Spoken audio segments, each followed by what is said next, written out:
More to this. We filter out the excess copper oxide using filter paper and filter funnel. Then we heat what's left.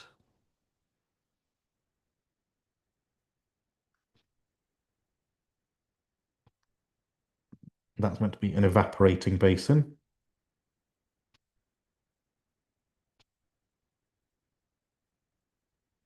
to remove the water. And then lastly, what you want to say is that you leave to cool and that forms crystals. Now, again, a lot of that won't make any sense to you for now, but that is the answer basically to the question. Um, it just takes a little bit of you'll watch a video and we'll show this to you at some point, but there is a practical experiment about making these things called crystals. You will do it in school if you haven't done it already, and you basically go through this process and you do it. But for now, if you just write that down, that is the answer. Um, Anybody else here? That is the answer that most people are likely to ask, which is 3F. So if you want to write that down, feel free. If you have any other questions, then just keep asking. I'm here for a little while. 1D, booklet 3.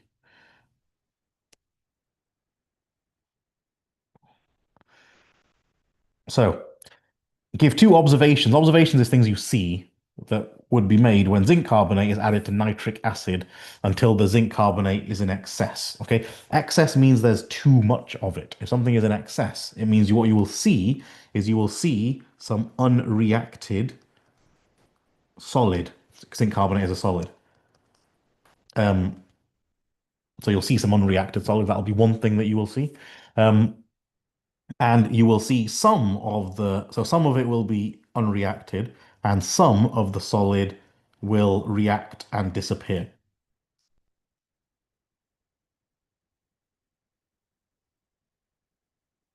I suppose if you imagine, like, if you were mixing salt with water, what would happen? You would see some of it disappear, but if you put loads of salt in, then it wouldn't all disappear, would it? Um, question 9. Can you also just try to put all of the questions that you want help with at once? Just try to do that. Again, to take away any suspicions of you doing this homework right now, today. Um, Look, 3, question 9, F and G. F, okay. Explain why sodium, just give me 1 second.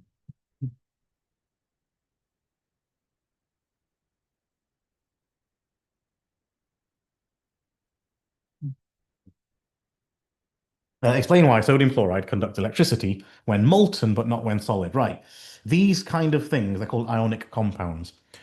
They can conduct electricity because they've got these charged particles. To conduct electricity, you need something that's charged, like positive or negative.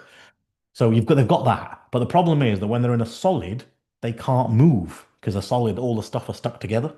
So when they're solid, unfortunately, the problem is these things called ions cannot move. It tells you there. It conducts electricity when it has charged particles that are free to move. Here, in a solid form, they're not free to move.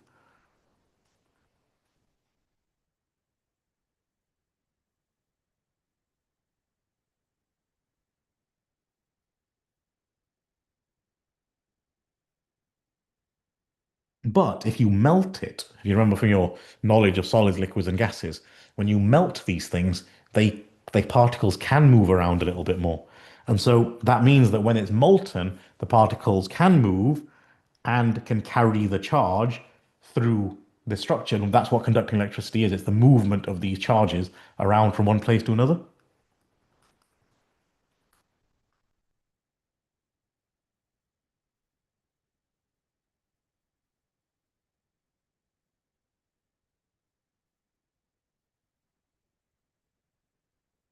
Um,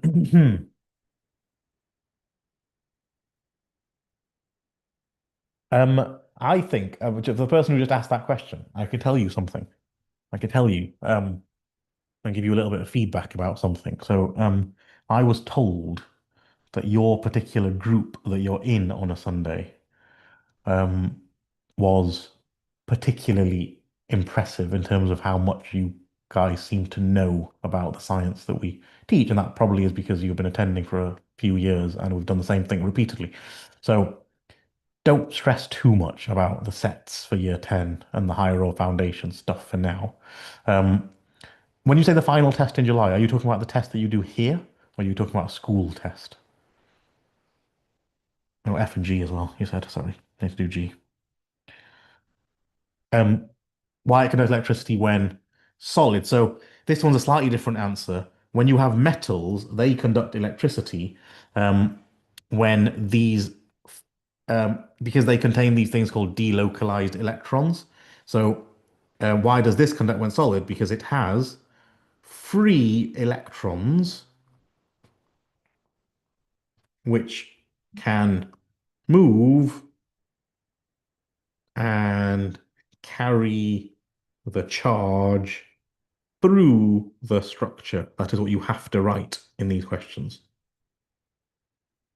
Okay. Answer the question. School test, right? And it's a mock exam. Yes. So, as I say, there's nothing much you can do other than if you find out exactly what you're being tested on, because obviously everybody in different schools at this stage does different topics and things. It might be different to what we've done as well, um, so far with you. So what you need to do is find out what topics you have to work on, and then you can ask us and say, I need some help with these topics, and I can point you towards some videos or some notes or some questions to practice. That would probably be the way to do it.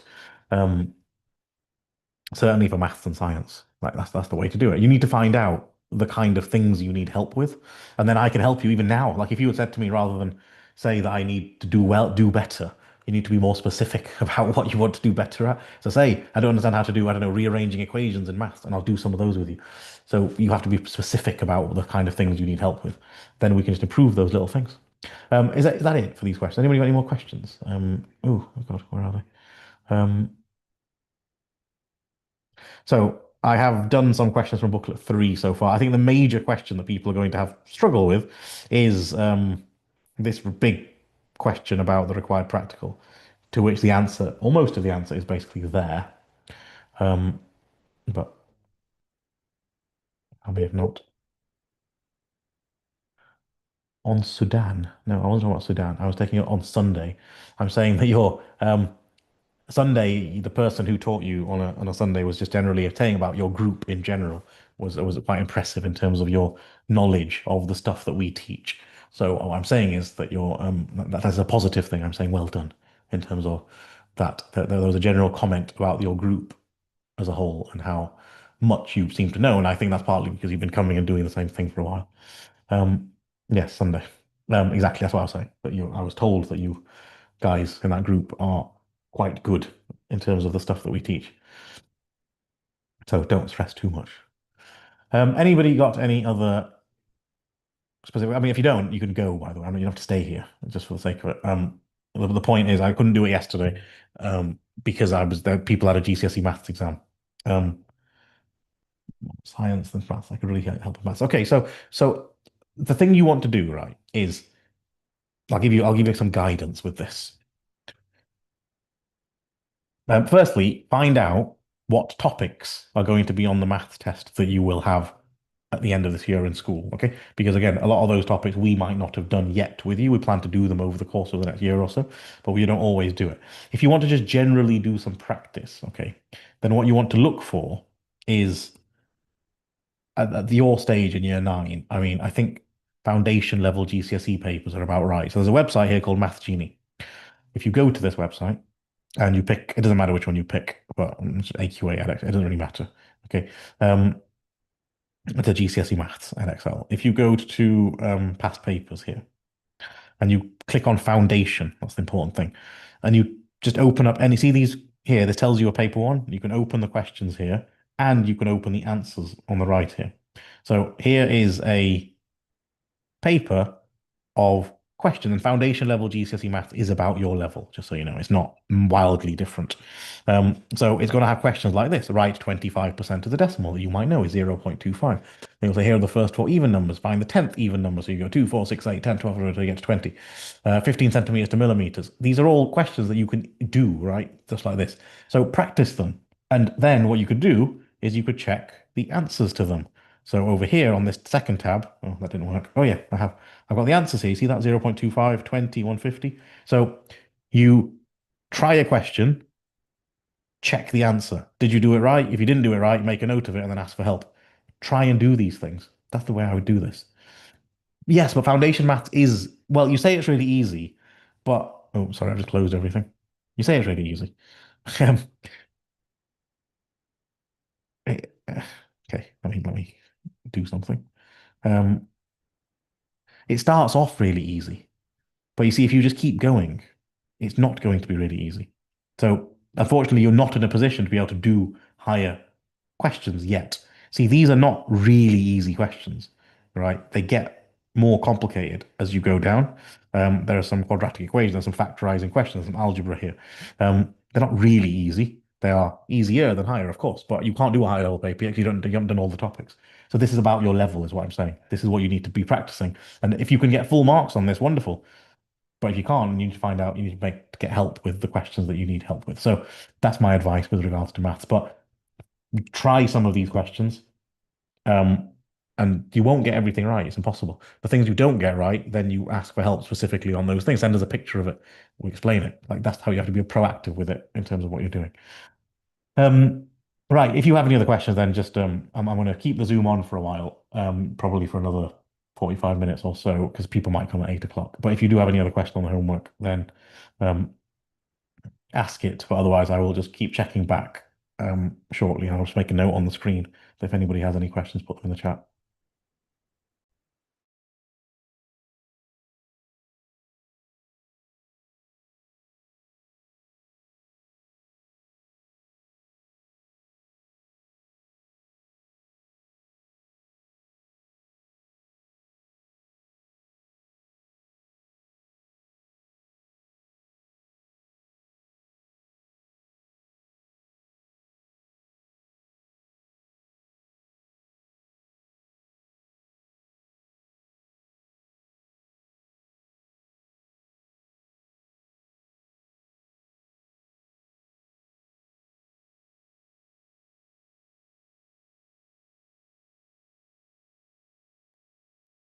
Sorry, I just saw your comment. I think when I study, I practice questions, but when I get the exams, I forget things and do horrendous. And that just only you only get better at maths, especially by doing more of it.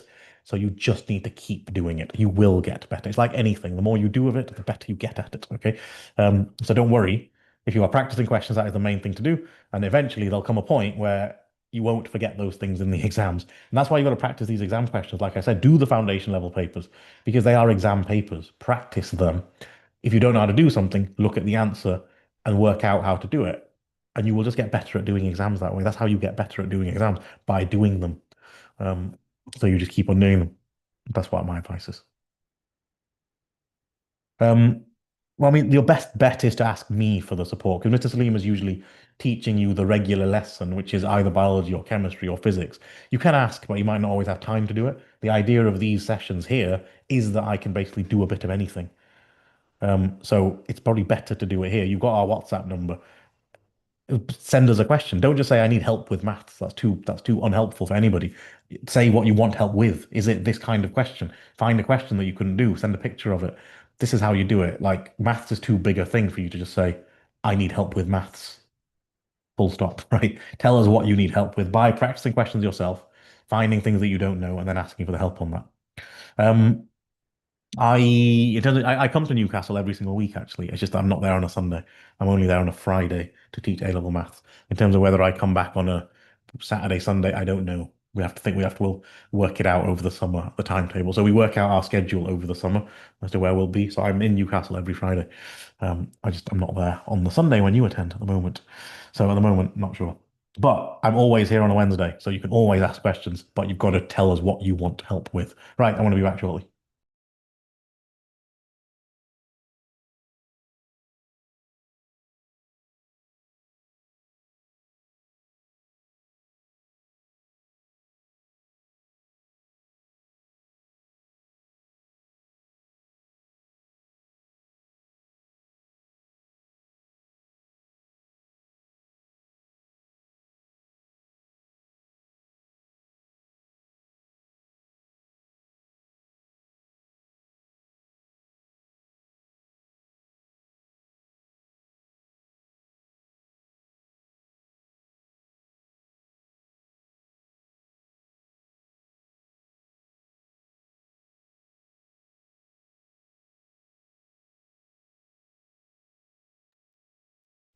A weekly math session. I live in Leeds. A weekly math session is no, because I do this, but I can't do it weekly. But also, the point of this is for you to ask questions. So you need to tell us what you need help with. That's the point. So we're not going to do a weekly math session at the moment, at least. That's not the plan. But you can still ask for help every week, but you need to tell us what you need help with. Again, I think just saying maths and maths and maths all the time is not helpful. I think you need to be like, I did this topic I need help with. Then we can do a bit more of that topic. Okay.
Yes, this ends up on YouTube later. Yes, it does.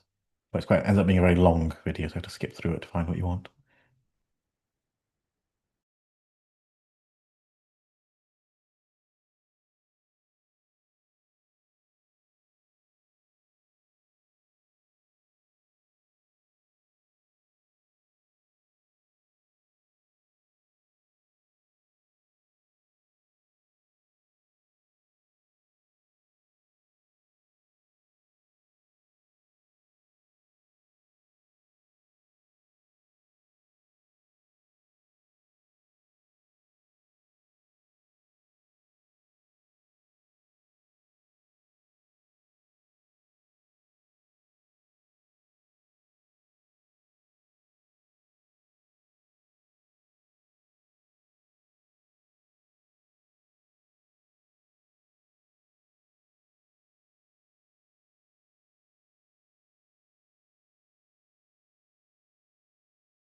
Right, I'm going to do the question six on the year 10 booklet that you've mentioned because I might not be here for much longer.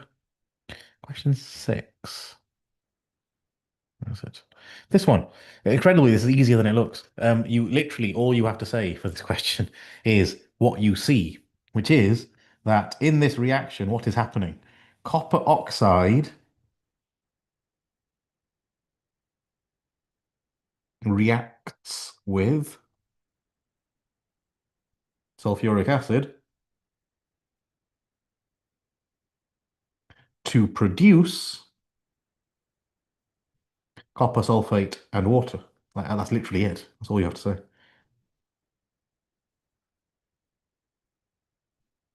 Alternatively, you could say that copper oxide and sulfuric acid are the reactants, and copper sulfate and water are the products. That's the same thing, basically. Just explain that they're reacting together to make that. Is it? Oh, 6F. 6F. 6F. Oh, is that near the bottom? Sorry.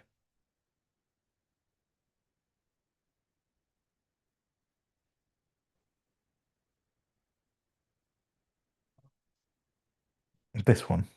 No, that's not 6F. Have I got a different booklet open here? Can you clarify if it's 6F?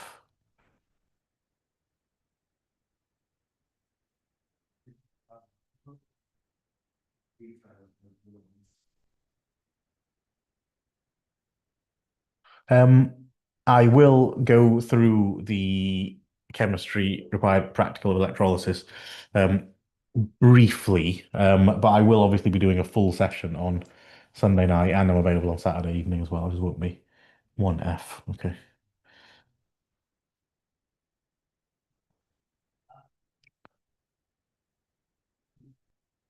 Plan a method to produce a pure dry sample of, well, I'll tell you the answer to this question because it was in the same in the other booklet. Um, this is for those of you who are doing a GCSE chemistry on Monday as well. The required practical that you need to know, is that the same question? Yes. Um, I mean, that's the answer to the question, which is that when you're doing this practical, you go through those steps. Um, mm, So they are the steps. When you are producing copper chloride, you have to understand how you go through that process. So you have to react copper oxide with hydrochloric acid, because that's the only way you get the chloride. Then there is a whole process of steps that you go through. You use an excess of copper oxide. You then filter out the excess copper oxide using filter paper and filter funnel. Um, you then heat the what's left, which is copper chloride and water, to remove the water, and then you leave it to cool, and you get these crystals. Um,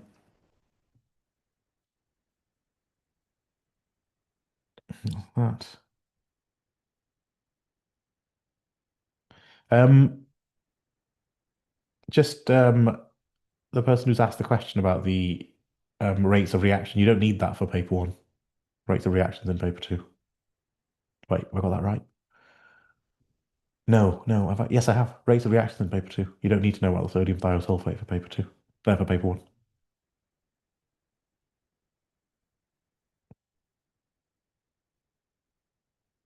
It's topic six, I believe, in AQA. Rates of reaction. But I'll go through the one of the required practicals, the main one in electrolysis in a second. Right, I'm going to just do the one more set of questions from this.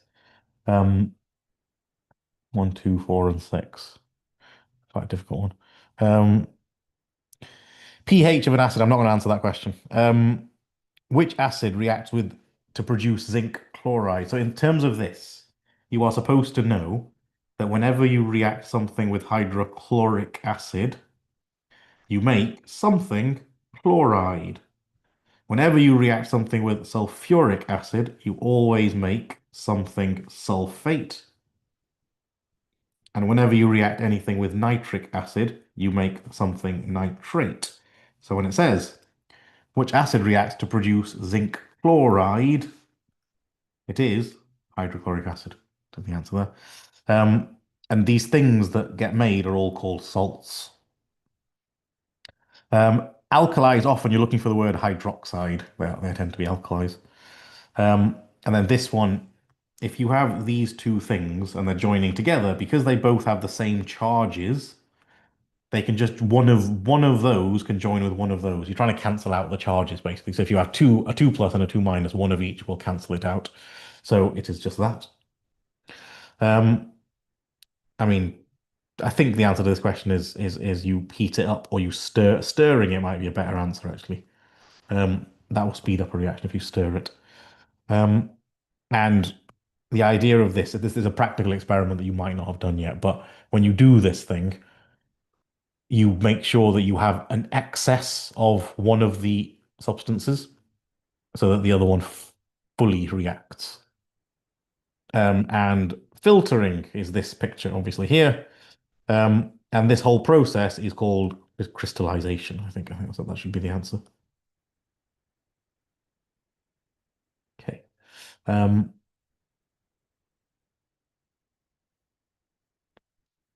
let's see what else there is here that's more complicated.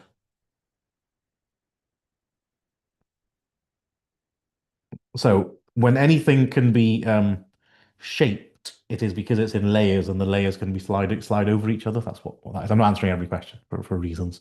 Um, name of the acid. So this acid, this one here, is sulfuric acid.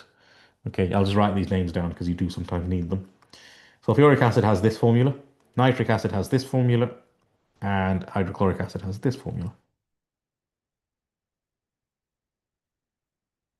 Um, when that reaction takes place, I'm guessing the magnesium disappears. What's the reaction? Yes, it does, and there's probably bubbles as well. Yeah. So when you see the word solution in chemistry, it means that we've got water in it. Um, and if you want to get rid of the water, then we can heat it up, but that process often involves something called crystallization. 4 and 6. Um, hydrogen is always a gas. I mean, that's just a gas. This is an alkali, so the substance that will neutralize an alkali is, of course, an acid. What's the pH of neutral? I won't answer that. Um, you'd probably have to look in a periodic table. I can tell you that potassium is there, which gives you a clue. How does sodium react with cold water? I think you can react, oh God, quickly, and it forms sodium hydroxide. That is what you get when you react something with water. How can you prove an alkaline solution? How do you check that something is an alkali? You can say you can use universal indicator and it'll turn blue or purple or something like that. To make any reaction go faster, you could heat it up or you can yeah, heat up the water or stir it. I think that's probably an answer. Um, and then 6, magnesium is a metal, chlorine is a non-metal. So I think that's it. No, it's not. It's a metal and a metal, isn't it? No, metal and a non-metal, sorry. Word equation for magnesium and chlorine. So you put magnesium there, you put chlorine there, and you would get magnesium chloride. Okay. Um, apparatus to measure the mass of something. I won't answer that. Um, and the mass of magnesium chloride. What was the question? They said we started with 1 gram of magnesium. So imagine I had 1 gram of magnesium and I react some chlorine with it. The mass of what I get in the end surely has got to be more than one because we're going to add something to it, even if it's a tiny bit, we're going to add something to it. So I think it's more than 1 gram as a result. Um, percentage mass of magnesium in magnesium oxide. So we are told in this question that the total mass of magnesium oxide is 40. And its question is how much magnesium is in there? Magnesium is 24 of it. So you do 24 out of 40 and times 100, you'll use a calculator for that. But I think that's 60%, I think it is. Um,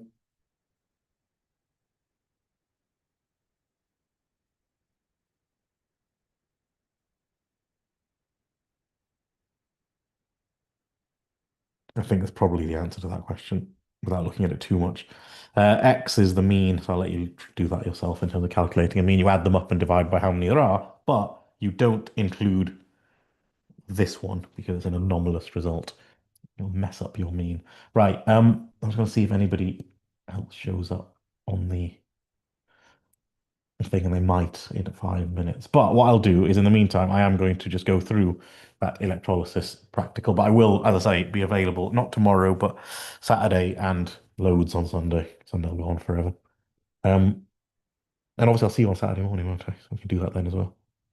Um, so well, I'll do one of them, but we'll do the others on um Saturday.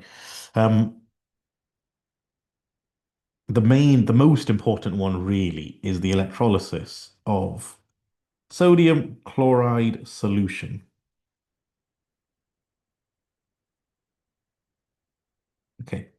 With any electrolysis, the first thing to identify is what are the ions in the thing that you're electrolyzing. In the sodium is an Na plus ion, it's in group 1.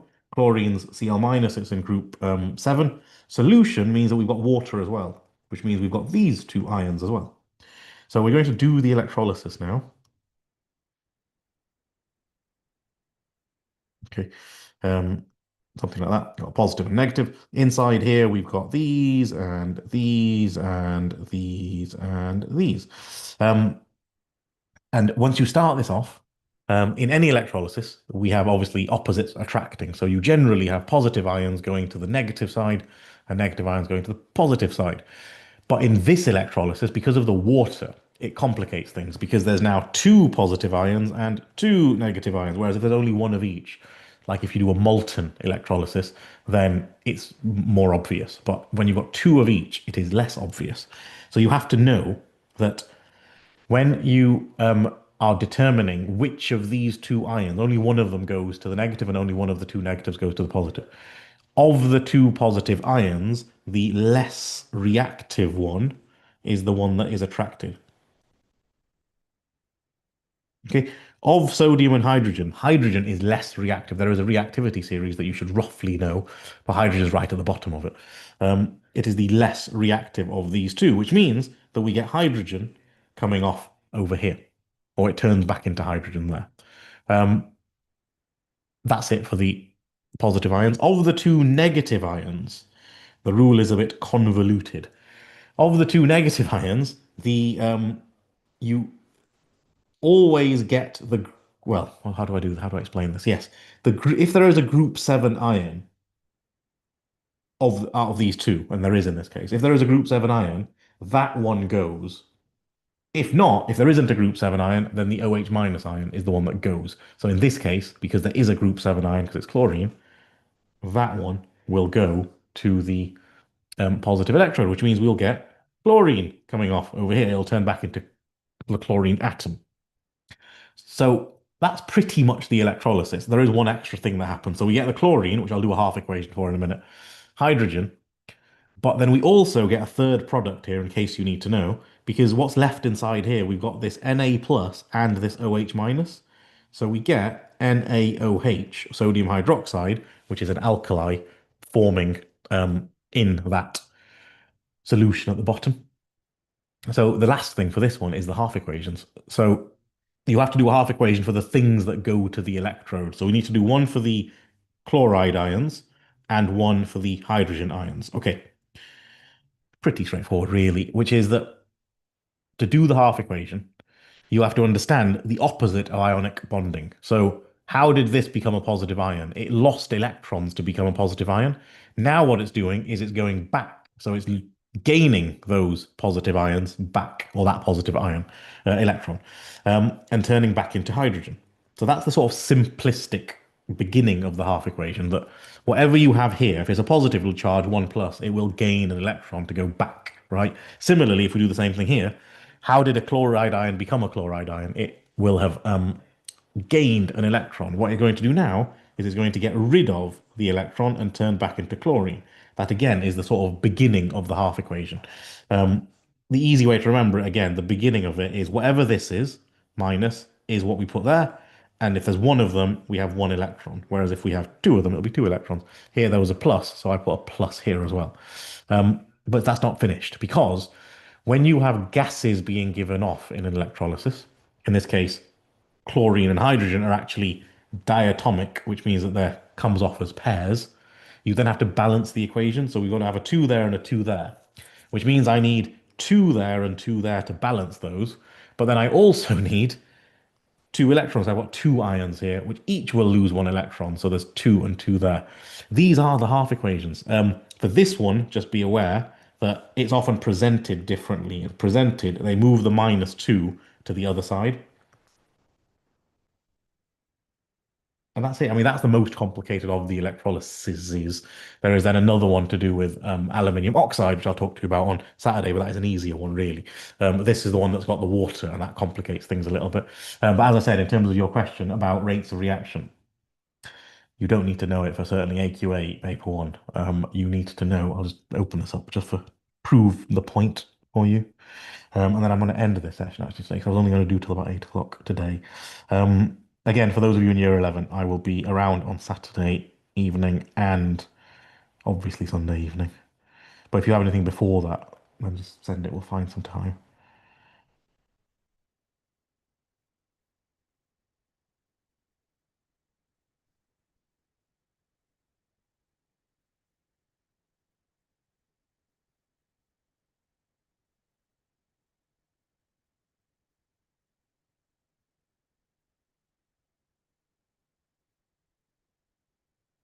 Sodium thiosulfate is that one with the X, isn't it? I think it's the X one.